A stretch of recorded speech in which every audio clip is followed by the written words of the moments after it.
నమస్తే clue today news కి స్వాగతం. దశాబ్ద కాలమైన ప్రభుత్వ కార్యాలయాలకు నోచుకోలేని ప్రభుత్వ సొంత భవనాలు.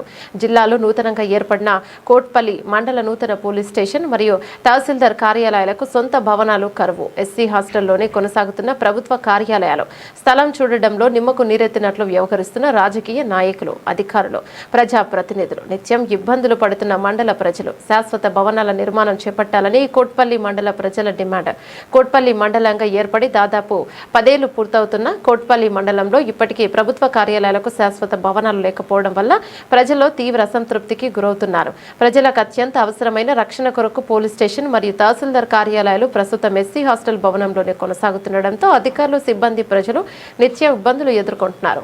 మండల కేంద్రంగా కోట్పల్లిని ఏర్పాటు చేసిన సమయంలో అన్ని ప్రభుత్వ కార్యాలయాలకు సొంత భవనాలు నిర్మిస్తామని ప్రజాప్రతినిధులు, అధికారులు పలుమార్లు హామీలు ఇచ్చినా అవి ఇప్పటికీ నిర్లక్ష్య ధోరణితో ఆచరణలోకి రాలేదని స్థానికులు ఆవేదన వ్యక్తం చేస్తున్నారు. దశాబ్ద కాలం గడిచినా కూడా కనీసం భవనాల నిర్మాణానికి సంబంధించిన పనులు కూడా ప్రారంభించకపోవడంతో మండల వాసులు ముక్కున వేలేసుకుంటున్నారు.